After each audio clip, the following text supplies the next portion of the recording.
السلام علیکم ورحمۃ اللہ وبرکاتہ. بسم اللہ الرحمن الرحیم. الحمد للہ والصلاة والسلام علی رسول اللہ وعلی آلہ واصحابہ اجمعین. میرا موضوع ہے قرآن کی مختصر تفسیر، پارہ نمبر 3. اس پارے کے شروع میں اللہ سبحانہ و تعالیٰ نے یہ کہا کہ ہم نے رسولوں کو دوسرے رسولوں پر فضیلت دی ہے، فوقیت دی ہے. سارے تو اونچے درجے پر ہیں، لیکن ان میں بھی کچھ رسول پیغمبر ایسے کہ ان سے بھی اونچے درجے پر ہیں.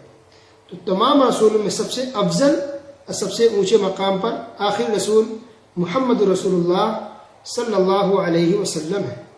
ایک بات یاد رہے کہ کچھ لوگ کسی نبی کی فضیلت بیان کرتے ہیں تو کسی دوسرے رسول کو نیچا دکھانے کی کوشش کرتے ہیں. استغفر، یہ غلط طریقہ ہے. صرف فضیلت بیان کریں آپ، بس فضیلت کے ساتھ کسی اور نبی کو نیچے دکھائیں گے کہ ہمارے آخری رسول بہت اونچے مقام پر ہیں، افضل ہے، ٹھیک ہے، اتنا صحیح ہے. لیکن یہ کہ وہ نیچے ہیں، ان کے اندر یہ کمی ہے، وہ کمی ہے، تو یہ طریقہ بالکل غلط ہے. یاد رہے. اس پارے کے شروع میں آیت الکرسی بھی ہے. اللہ لا الہ الا هو الحی القیوم. پورے قرآن میں سب سے افضل آیت کون سی ہے؟ آیت الکرسی ہے. اس کی بہت ساری فضیلت ہے، جس میں سے ایک یہ ہے کہ جو انسان رات میں سونے کے وقت آیت الکرسی پڑھے گا تو اللہ سبحانہ و تعالی اس کی حفاظت فرمائے گا. اور دوسری فضیلت یہ ہے کہ جو انسان ہر فرض نماز کے بعد آیت الکرسی کو پڑھے گا تو اس انسان کو جنت میں جانے سے کوئی چیز نہیں روک سکتی. اچھا، یاد رہے کہ شرک سے بچنا ضروری ہے. شرک کرنے والے غلط فہمی میں نہ رہے کہ ہم آیت الکرسی پڑھ کے جنت میں داخل ہو جائیں گے. توحید والے ہی جنت میں آئیں گے، شرک کرنے والے کبھی بھی جنت میں داخل نہیں ہو سکتے. آیت الکرسی کے اندر اللہ تعالیٰ کے نام ہے، اللہ کی صفات ہے، اسماء حسنہ ہے، اللہ سبحانہ تعالیٰ کی شان کو، مقام کو بیان کیا گیا. بہت اہم آیت ہے آیت الکرسی. اس کے بعد اللہ نے کہا لا اکراہ فی الدین. اسلام کے اندر کوئی زبردستی نہیں ہے. یعنی ہم کسی کو زبردستی مسلمان نہیں بنا سکتے. ہم دین کی دعوت ضرور دیں گے کہ وہ مسلمان ہو جائے، لیکن ہم مار پیٹ نہیں کریں گے، زبردستی نہیں ہے. اس کے بعد اللہ تعالیٰ نے 2 احیاء موتا کا واقعہ بیان کیا ہے. احیاء موتا یعنی مرنے کے بعد زندہ کرنا. اللہ کیسے زندہ کرتا ہے مرنے کے بعد، یا کیسے کر سکتا ہے؟ تو اس کی 2 مثالیں اللہ تعالیٰ نے بیان کی. ایک تو یہ کہ ایک انسان تھا، بزرگ ولی، ہو سکتا ہے کوئی نبی رہے ہو یا کوئی اللہ کے نیک بندے رہے ہوں، تو اللہ نے ان کو موت دے دی اور پھر زندہ کیا. پوچھا تم کتنے سال تک مرے رہے؟ تو ان کو لگا کچھ دن یا کچھ گھنٹے، کچھ لمحے بس. پھر اللہ نے کہا کہ نہیں، تم 100 سال تک مرے ہوئے تھے. 100 سال 100. تو اس سے پتہ چل رہا کہ بزرگوں کو بھی کچھ پتہ نہیں چلتا کہ ان کے ساتھ کیا ہوتا ہے. یہ بہت بڑی دلیل ہے کہ جو لوگ درگاہوں، مزاروں پر جاتے ہیں، قبروں پر اولیاءوں کے، کہتے ہیں کہ ہماری بات کو اللہ تک پہنچا دیں گے بزرگ ہیں، ان کو یہ اس واقعے سے سبق لینی چاہیے کہ یہاں بھی بزرگ والی ہیں، ان کو پتہ ہی نہیں چلا. 100 سال تک مرے ہوئے تھے اور ان کو لگ رہا کہ نہیں، ایک دن یا کچھ گھنٹے ہم مرے ہوئے تھے. تو جس کو اتنا ہی اندازہ نہیں ہے، وہ انسان کیسے آپ کی دعا سن سکتا ہے؟ آپ کی دعاؤں کو اللہ تک وہ کیسے پہنچا سکتے ہیں؟ آپ کی پریشانی کو وہ کیسے دور کر سکتے ہیں؟ یہ ہو ہی نہیں سکتا، یہ امپاسبل چیز ہے. اس سے پتہ چل رہا کہ لوگوں نے کس قدر آپ لوگوں کو گمراہ کر کے رکھا ہے. کمانے کھانے کا ذریعہ لوگوں نے درگاہوں مزاروں کو بنا دیا ہے، اور جو بزرگ ہیں، جو ولی ہیں، اللہ کے نیک بندے، ان کو بدنام بھی یہ لوگ کرتے ہیں. ورنہ اللہ نے ولیوں کو بہت اونچا مقام دیا ہے، لیکن یہ لوگ ان ناموں کا غلط استعمال کرتے ہیں. دوسرا واقعہ جو ہے وہ یہ کہ ابراہیم علیہ السلام نے کہا کہ اللہ تم مردوں کو کیسے زندہ کرتا ہے، بتا، دکھا دے. تو اللہ تعالیٰ نے کہا ابراہیم علیہ السلام سے کہ 4 پرندے کو لے لو، پرندے، اس کو ٹکڑے ٹکڑے کر دو، ذبح کر دو، اس کے گوشت بنا دو بوٹیاں، اور 4 پرندوں کی بوٹیاں، اس کے گوشت الگ الگ جگہوں پر رکھ دو، مکس کر دو، ملا کے الگ الگ رکھ دو. اس کے بعد رکھ دیا گیا. پھر کہا کہ تم اسے پکارو، آواز دو.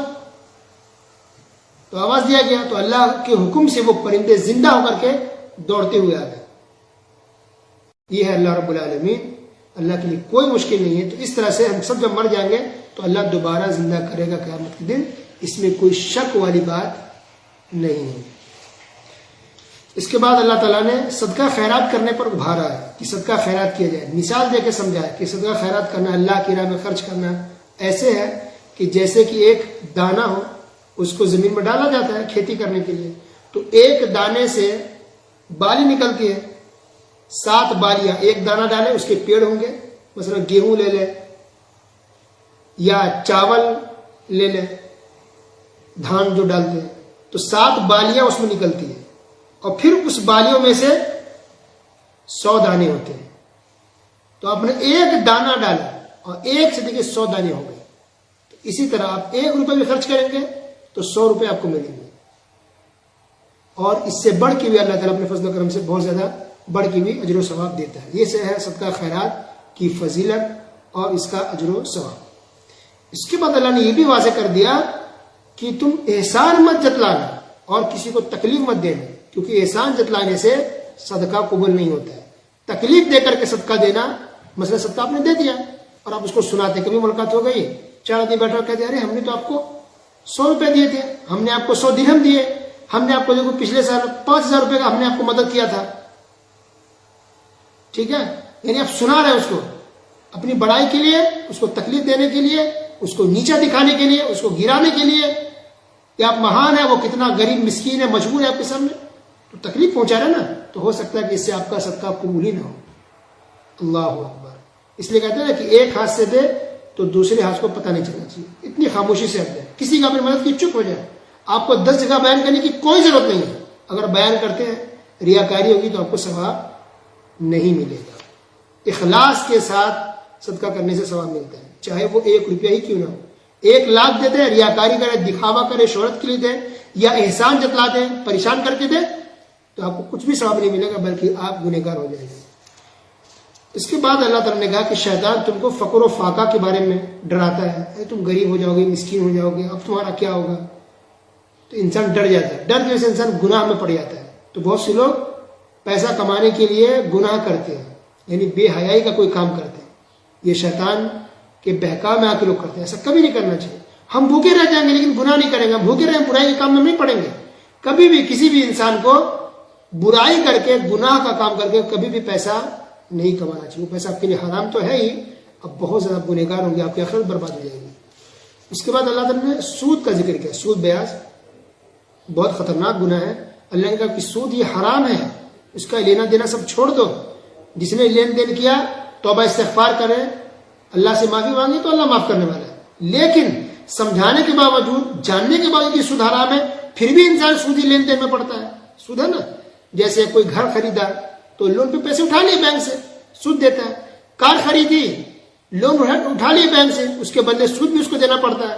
یا کسی ساہوکار سے, کسی انسان سے پیسے لے لیے کسی اور کام کے لیے, شادی بیاہ کے لیے یا کسی اور کام کے لیے, لون پر لینا اور بدلے میں اس کو بڑھا کر کے پیسے دینے ہو, جس کو سود کہتے ہیں. سود پر پیسہ لینا, سود پر پیسہ دینا, سود کھانا, سود کھلانا, یہ سب بڑا گناہ ہے.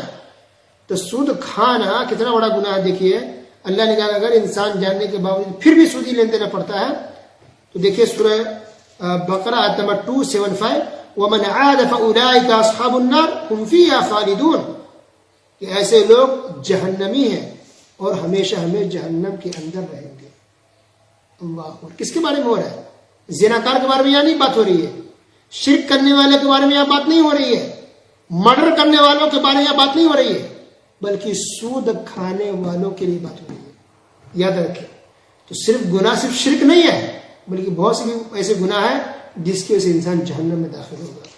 اور پھر اللہ نے آگے کہا فَإِن لَمْ تَفْعَلُوا فَأْذَنُوا بِحَرْبٍ مِّنَ اللَّهِ وَرَسُولِهِ, کہ اگر پھر بھی تم سود لین دین کرنا اگر نہیں چھوڑتے ہو تو اللہ اس کے رسول کے ساتھ جنگ کرنے کے لیے تیار ہو جائے. بہت خطرناک گناہ ہے سود کا. کبھی بھی انسان کو اس میں نہیں پڑنا چاہیے. تکلیف میں گزار لیں, کرائے کے گھر میں رہ جائے, رینٹ پہ. لوگ یہ کہتے ہیں نا کہ ہمارا گھر نہیں, کب تک ہم رینٹ پر رہیں, زندگی بھر رہے, کیا ہوا. آپ سے پوچھا نہیں جائے گا آپ رینٹ پر کیوں رہے, لیکن یہ ضرور پوچھا کہ تم نے سود کیوں کھایا, سودی لین دین کیوں کیا.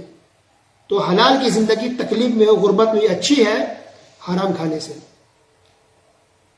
اور اس طرح سے اور بھی بہت ساری حدیث بھی ہے اور بھی آیت اور حدیث ہے سود کے بارے میں تفصیل، اور ہم بیان نہیں کر سکتے ورنہ بہت ساری باتیں رہ جائے گی. تو اللہ تعالیٰ ہم سب کو سود جیسے حرام کام سے محفوظ رکھے، آمین. اس کو تو اللہ تعالیٰ نے قرض کا بیان کیا. قرض کے بارے میں جو آیت ہے وہ سب سے بڑی آیت ہے، سب سے لمبی جو آیت ہے پورے قرآن میں وہ قرض کے بارے میں ہے. تو قرض انسان کو دینا چاہیے، قرض دینے کا بھی ثواب ہے، صرف صدقہ کا ثواب نہیں ہے. آپ کسی کو قرض دیتے ہیں، کسی کو بھی، اپنا ہو غیر ہو، تو جب تک آپ کا پیسہ اس کے پاس رہے گا آپ کو اس کا ثواب ملتا رہے گا، ثواب کا میٹر چالو ہو جاتا ہے. تو قرض لین دین کرنا چاہیے، اور جس نے قرض لیا اس کو ایمانداری سے واپس بھی کر دینا چاہیے. بہت سے لوگ قرض کھا لیتے ہیں، واپس کرنا نہیں کرتے، تو یہ بہت بڑا گناہ ہے. اللہ کے رسول صلی اللہ علیہ وسلم نے ایک شخص کی تو نماز جنازہ نہیں پڑھا رہے تھے، جس کے اوپر قرض باقی تھا 1 یا 2 دینار بس، یا اس سے بھی کم نہیں پڑھا رہے تھے، ان میں قرض باقی ہے. کسی دوسرے شخص نے ذمہ داری لے کے اللہ کے رسول صلی اللہ علیہ وسلم میں اس کی طرف سے ادا کر دوں گا، تب نبی صلی اللہ علیہ وسلم نے ان کی نماز جنازہ پڑھائی مدینے کے اندر. سوچئے یہاں لوگ ہزاروں لاکھوں لاکھ کروڑ روپے لے کے مر جاتے ہیں قرض لے کر کے، گھر والوں کو بتاتے تک نہیں ہے، ڈائری بھی نہیں لکھتے ہیں، بتاتے بھی نہیں کس کا کتنا باقی ہے. تو قرض کا معاملہ ایسا ہے کہ اللہ شہیدوں کا بھی معاف نہیں کرتا ہے. شہید سیدھے جنت میں، لیکن شہید نے بھی اگر کسی کا قرض لے رکھا تو اللہ معاف نہیں کرے گا، اس کی روح بھی لٹکی رہتی ہے. اللہ اکبر. سورہ بقرہ کی آخری جو 2 آیت ہے وہ ایسی آیت ہے جس کو اللہ تعالیٰ نے معراج کے موقع پر نازل فرمایا تھا. تو سورہ بقرہ کی آخری 2 آیت کے بارے میں یہ ہے کہ کسی کو جادو ہوا ہو، نظر بد ہو، پریشان ہو، بیمار ہو، تو اس کو پڑھ کے اگر دم کر دیں گے یا خود انسان دم کر لے تو انشاءاللہ اللہ کی توفیق سے انشاءاللہ وہ انسان ٹھیک ہو جائے گا. تو یہ رقیہ شرعیہ ہے. سورہ بقرہ کی آخری 2 آیت پڑھ کے دم کر سکتے ہیں. اس کے بعد سورہ آل عمران. سورہ آل عمران کی فضیلت یہ ہے کہ قیامت کے دن یہ سورت سفارش کرے گی اور سایہ بن کر رہے گی اس انسان کے لیے جو انسان دنیا میں سورہ آل عمران کی تلاوت کرے گا. یہ مدنی سورت ہے. اس سورت کی ابتدائی 83 آیتیں 83 آیتیں ایسی ہے جو نجران سے ایک وفد آیا تھا، یعنی ایک گروپ آیا تھا عیسائیوں کا نبی صلی اللہ علیہ وسلم کے پاس، اور اس نے گفتگو کی، سوال جواب کیا، باتیں کی.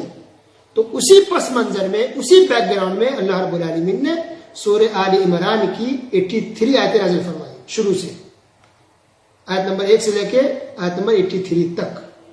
یہ اس کا پس منظر ہے. اب اس واقعہ کو سامنے رکھ کر کے انسان جب ترجمہ پڑھے گا تب اس کو باتیں سمجھ میں آئے گی. ٹھیک ہے. اس کے اندر بہت ساری باتیں ہیں، اہم باتیں. اس میں سے ایک یہ ہے کہ اللہ تعالیٰ نے کہا ان الدین عند اللہ الاسلام. اللہ تعالیٰ کے نزدیک جو مذہب، جو دھرم قابل قبول ہے وہ اسلام. بس کرسچن نہیں چلے گا، یہودی کا مذہب نہیں چلے گا، ہندو دھرم کوئی بھی نہیں چلے گا، صرف اسلام دھرم اللہ نے قبول کیا بس. کچھ لوگ ہیں نا کہتے ہیں کہ چلو اسلام تو صحیح ہے لیکن غیر مسلم ہو سکتا ہے وہ بھی صحیح ہو، اس کو بھی مانو. کچھ لوگ ہوتے ہیں اچھا، وہ لوگ جو ایکٹریس ہوتے ہیں یا مشہور لوگ، کرکٹر لوگ ہوتے ہیں، جو پبلک چاہیے اس کی محبت چاہیے، وہ کیا کرتے ہیں؟ کہتے ہیں کہ ہم اسلام کو بھی فالو کرتے ہیں، کرسچن کو بھی فالو کرتے ہیں، یہودی کو بھی فالو کرتے ہیں، ہندو کو بھی مانتے ہیں، ہمارے بیچ میں کوئی فرق نہیں ہے. استغفر اللہ. ایسا آدمی مسلمان ہو ہی نہیں سکتا، یہ کافر ہے ایک نمبر کا. یہ بھی صحیح وہ بھی صحیح کیسے ہو سکتا ہے؟ نعوذ باللہ، استغفر اللہ. صرف اسلام صحیح ہے بس، اس کے علاوہ جتنے بھی دھرم سب غلط ہے. اس بات کا پورا یقین ہونا چاہیے، تب جا کے آپ مسلمان ہوں گے. کہیں گے ہندو دھرم بھی صحیح ہے، کرسچن بھی صحیح ہے، تو آپ مسلمان کیا؟ تو کافر ہو گئے. آپ نے شرک کو کیسے قبول کر لیا؟ تو ان الدین عند اللہ اسلام. اللہ کے نزدیک پسندیدہ مذہب اور دھرم صرف اسی اسلام ہے بس، اور اللہ اکیلا معبود برحق ہے بس. اس کے علاوہ جو ہے سب غلط ہے، جھوٹ ہے. اس کے بعد اللہ تعالیٰ نے ایک بہت اہم آیت بیان فرمائی ہے. قل اللہم مالک الملک تؤتی الملک من تشاء وتنزع الملک ممن تشاء وتعز من تشاء وتذل من تشاء بیدک الخیر انک علی کل شیء قدیر. اے نبی کہیے کہ اے مالکوں کے مالک، بادشاہوں کے بادشاہ، تو جس کو چاہے بادشاہت دے، جس کو چاہے تو بادشاہت چھین لے یعنی فقیر بنا دے، جس کو چاہے عزت دے، جس کو چاہے ذلت دے. یہ ساری چیزیں اللہ ہی کے ہاتھ میں ہیں. معاذ رضی اللہ تعالیٰ عنہ نے نبی کریم صلی اللہ علیہ وسلم کے پاس آ کر کہا کہ میرے پاس بہت زیادہ قرض ہے، کیا کروں میں، کیسے قرض ادا ہو؟ تو نبی صلی اللہ علیہ وسلم نے کہا کہ اس آیت کو پڑھا کرو. اللہ اکبر. اور نبی صلی اللہ علیہ وسلم نے اور بھی بہت ساری دعائیں سکھائی قرض کی ادائیگی کے لیے. اللہ تعالیٰ نے کہا کہ اگر تم لوگ اللہ سے محبت کرتے ہو تو تم نبی کی پیروی کرو. تو ہمارے دلوں میں اللہ سے محبت ہے، اس میں کوئی شک نہیں ہے. تو یہ کیسے ظاہر ہوگا اور کیسے ثابت ہوگا، کیسے ثابت کر سکتے ہیں؟ اس کے لیے اللہ تعالیٰ نے ایک رول یہ بتایا کہ تم نبی کی پیروی کرو، رسول کی اتباع کرو، رسول کے طریقے پر چلو، تب محبت ہوگی. اور ہم بھی تم سے محبت کریں گے اور تمہارے گناہوں کو معاف فرما دیں گے. سبحان اللہ. اس کے بعد مریم علیہ السلام کا ذکر ہے. مریم علیہ السلام کا ذکر ہے اس کے اندر، مریم علیہ السلام کا. تو پوری دنیا میں اگر دیکھا جائے تو 5 خواتین ایسی ہیں جو بہت مہان ہیں، بہت بڑی ہیں، جیسے آسیہ، مریم، خدیجہ، عائشہ اور فاطمہ. یہ 5 خواتین دنیا کی سب سے مہان ہیں، سب سے ٹاپ درجے پر ہیں. دیکھیں اللہ نے کتنے خواتین کو کتنا اونچا مقام عطا فرمایا ہے. تو مریم علیہ السلام، عیسیٰ علیہ السلام کا بھی ذکر ہوا، زکریا علیہ السلام کا بھی ذکر ہے. زکریا علیہ السلام رشتہ دار تھے، خالو تھے مریم علیہ السلام کے. تو زکریا علیہ السلام بوڑھے ہو گئے، کوئی بچے نہیں ہو رہے تھے، دعا کرتے رہے اللہ تعالیٰ سے. جب بڑھاپے میں پہنچ گئے تب جا کر اللہ تعالیٰ نے ان کو اولاد دی اور نام رکھا گیا یحییٰ. یہ عیسیٰ علیہ السلام سے عمر میں بڑے تھے. تو اب جو لوگ درگاہوں مزاروں پر جاتے ہیں، باباؤں کے پاس جاتے ہیں بچے کے لیے، اولاد کے لیے، پریشانی دور ہو جانے کے لیے، ان کو صرف اتنا سوچنا چاہیے کہ زکریا علیہ السلام نبی ہیں، ان کو خود اپنے بچے نہیں ہو رہے، نبی ہو کر کے ان کو اپنے بچے نہیں ہو رہے، دعا کرتے جا رہے، پریشان ہے، دعا کر رہے، بچے نہیں ہو رہے. جب بڑھاپے کو پہنچ گئے تب اللہ تعالیٰ نے اولاد دی، اولاد عطا کی. تو ایک نبی خود اپنے آپ کو بچے پیدا نہیں کر سکتے جب چاہے اپنی مرضی سے، تو کوئی بزرگ، کوئی ولی کسی اور کو بچہ کیسے دے سکتا ہے؟ یہ ہو نہیں سکتا، یہ امپاسبل چیز ہے. اس لیے کہتے ہیں کہ انسان قرآن کو اگر ترجمہ سے پڑھے، تفسیر سمجھے، تو توحید پر آئے گا اور بدعت، شرک اور شرک اڈوں سے انسان محفوظ ہو جائے گا. یہ توحید ہے کہ صرف اللہ دے سکتا ہے، اور یہ شرک ہے کہ کسی غیر اللہ سے امید رکھی جائے اور ان کے پاس جایا جائے، ان کو سجدہ کیا جائے اور منتیں ان کی مانی جائے. اسی طرح عیسیٰ علیہ السلام کے معجزہ کا بھی ذکر ہوا. عیسیٰ علیہ السلام علاج کرتے تھے، بہت بڑی بڑی بیماری لوگوں کو ہوتی تو عیسیٰ علیہ السلام علاج کرتے تو اللہ کے فضل سے وہ انسان ٹھیک ہو جاتا تھا. بڑی بڑی بیماری، برس کی بیماری نہیں، سفید کی بیماری کسی کو ہوتی تھی یا کوئی اور بیماری ہوتی تو عیسیٰ علیہ السلام علاج کرتے تھے، اللہ کے حکم سے وہ مریض فوراً ٹھیک ہو جاتا تھا. یہ پاور اللہ تعالیٰ نے ان کو دیا تھا. تو ہر نبی کو اللہ تعالیٰ نے الگ الگ طرح کے معجزے دیے تھے، الگ الگ خصوصیتیں عطا فرمائی تھی. لیکن خود اتنا بھی نہیں تھا کہ ہاں جس کو چاہے ہو جائے گا، نہیں، وہ اللہ کے حکم سے ہوتا تھا. اس لیے دیکھیے کہ خود عیسیٰ علیہ السلام کو یہودیوں نے قتل کرنے کے لیے دوڑایا، پیچھے پڑے. عیسیٰ علیہ السلام بھاگ رہا جان بچانے کے لیے، یہاں تک کہ ایک جگہ چھپ گئے، یہودی ڈھونڈ لیں گے، قتل کر دیں گے. اللہ تعالیٰ نے عیسیٰ علیہ السلام کو زندہ اٹھا لیا آسمان پر. اب سوچیے، تو یہاں جو لوگ ہیں درگاہ، مزار، اولیاء، بزرگوں کے بارے میں کہتے ہیں ارے بزرگ نے یہ کر دیا، وہ کر دیا، جس کو چاہے مٹا دیں، جس کو چاہے ٹھیک کر دیں. کیسے ہو سکتا ہے کہ نبی اپنی جان، اللہ اکبر، خطرے میں ہے، چھپ رہے ہیں، ان سے بھاگ رہے اپنی جان بچانے کے لیے. عیسیٰ علیہ السلام اللہ نے زندہ اٹھا لیا. یہودی قتل کرنا چاہتے تھے. تو کوئی عیسیٰ علیہ السلام سے بڑھ کے بھی کوئی بزرگ ہے؟ نہیں ہے.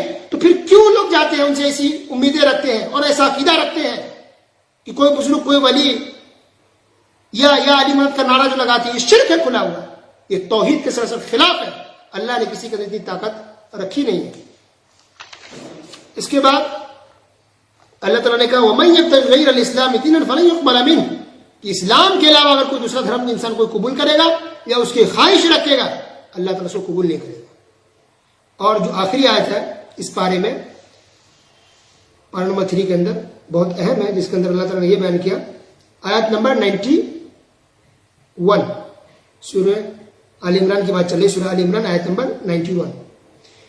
بہت اہم بات ہے. دیکھیے اس کے اندر یہ ہے کہ کوئی انسان کفر کی حالت میں مر جائے تو زمین بھر کی بھی اگر سونا دے گا اور چاہے کہ اللہ کے عذاب سے بچ جائے تو نہیں بچ پائے گا. صحیح بخاری صحیح مسلم کے اندر ایک حدیث ہے، اللہ کے رسول صلی اللہ علیہ وسلم نے ارشاد فرمایا کہ اللہ تعالی قیامت کے دن ایک جہنمی سے کہے گا، غور سے سنو، اہم بات ہے. کیا کہے گا؟ کہے گا کہ اگر تیرے پاس دنیا بھر کا سامان ہو تو کیا تو اس عذاب کے بدلے اسے دینا پسند کرے گا؟ تو کہا ہاں ٹھیک ہے میں دے دوں گا. تو اللہ تعالیٰ فرمایا کہ میں نے تو دنیا میں تجھے اس سے بھی آسان کام دیا تھا کہ تم شرک مت کرنا، لیکن تم شرک سے باز نہیں آئے، پھر بھی تم نے شرک کیا تو تم جہنم میں چلے۔ اللہ اکبر، کتنی بڑی بات ہے۔ اللہ تعالیٰ ہم تمام مسلمانوں کو ہر طرح کے شرک اور کفر سے محفوظ رکھے، اللہ ہمیں توحید پر رکھے، ہماری موت توحید پر ہو اور توحید کی دعوت دیتے ہم دنیا سے جائیں، آمین۔ وصلی اللہ علی نبینا محمد وعلی آلہ وصحبہ اجمعین، والسلام علیکم ورحمۃ اللہ۔